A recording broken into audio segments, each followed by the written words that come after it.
Beneath the genteel manners, the delicate dresses, and the fragrant parlors of sprawling plantations, a darker reality lingered. Dimly lit hallways stretched into shadow, shuttered windows letting in slivers of sunlight that only highlighted the dust and decay.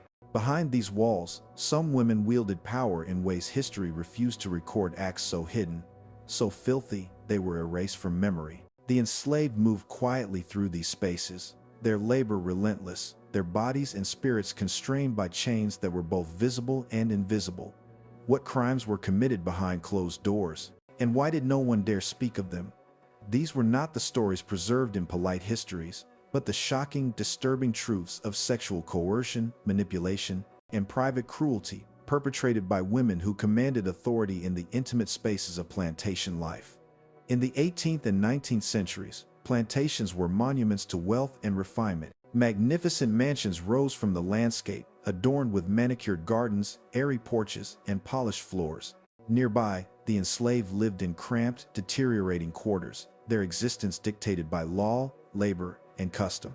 White mistresses of the household occupied a curious position, outwardly refined and socially constrained, yet secretly powerful in the private domain. Their authority over enslaved men, women, and children was absolute within the domestic sphere. To the world, these women were symbols of refinement. Behind closed doors, however, some became perpetrators of unspeakable acts. And the shadows of their power concealed deeds so abhorrent that no historian dared fully reveal them, leaving generations unaware of the private horrors that thrived under the guise of civility. The system of slavery was not only one of chains and labor, it was a meticulously orchestrated structure of control, manipulation, and terror. Enslaved men endured daily grueling labor, relentless surveillance, and brutal punishment at the hands of white men. Yet the control exerted by white women operated in subtler, more intimate spaces.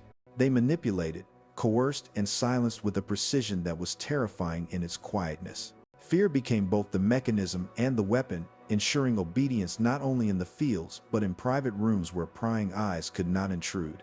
Chains of iron constrained the body, chains of desire, fear, and intimidation confined the spirit. But what horrors unfolded in the privacy of attics, kitchens after dark, and secluded guest rooms, where no outsider could witness, record, or intervene. Behind plantation walls, secret spaces became arenas of abuse and domination. Diaries, letters, and oral histories whisper of sexual coercion that thrived in the hidden corners of wealth. White mistresses, isolated and empowered, could manipulate the men under their control, using their authority to enforce compliance, intimidation, and perverse pleasure. These acts were rarely documented publicly. They were hidden, leaving enslaved men voiceless and trapped.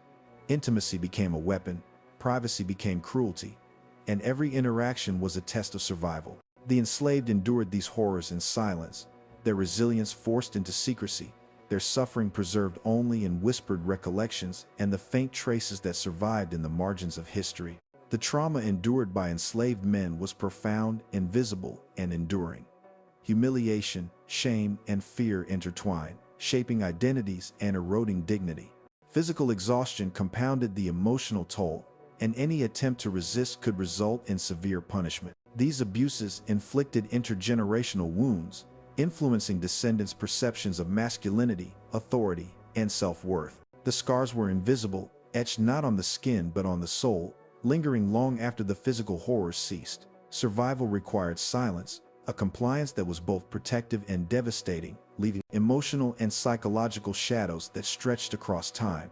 How do we reckon with histories that were deliberately hidden, buried under the weight of propriety and social myth? For centuries, polite society refused to acknowledge the abuses perpetrated by white mistresses. The idea that women could wield power in such insidious ways was unthinkable, unmentionable, and unrecorded. Yet the evidence survived. Hidden diaries, fragmented letters, and oral testimonies passed through generations whispered truths that could not be silenced.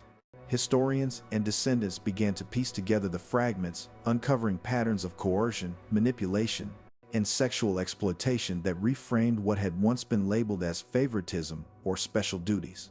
Slowly, a hidden history emerged, revealing that the power dynamics within plantation households were far more complex and far more disturbing than traditional narratives suggested. What does it mean when we finally confront truths that were meant to stay buried?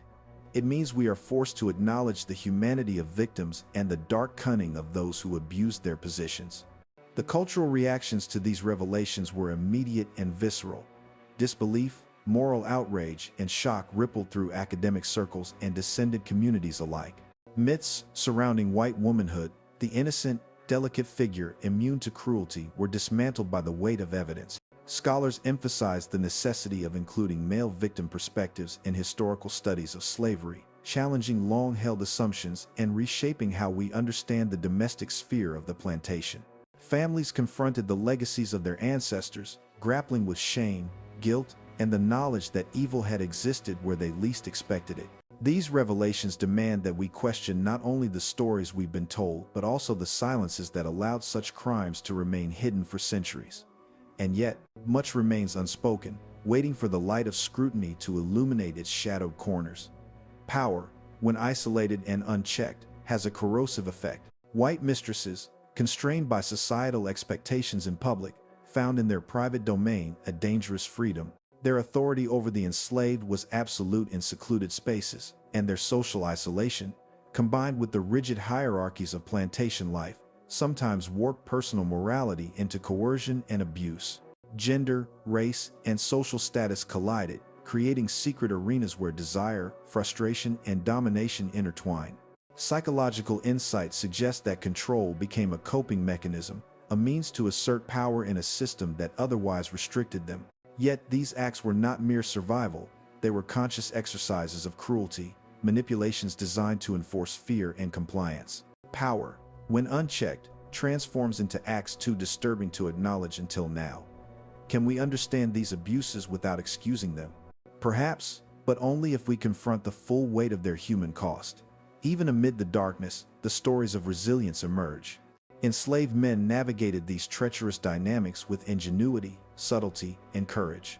Survival required understanding moods, anticipating threats, and preserving fragments of dignity. Small acts of defiance, a carefully measured word, a glance, a coded refusal became acts of quiet resistance. Oral traditions preserved memories of survival and resistance, ensuring that even when the details of horror were obscured, the essence of courage and endurance remained.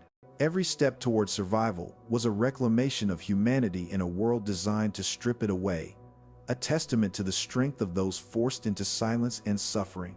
As sunlight filters through cracked shutters and dust-filled beams, the visual landscape mirrors the haunting truths of these narratives. Empty rooms, decaying furniture, and abandoned corridors are not merely relics of a bygone era.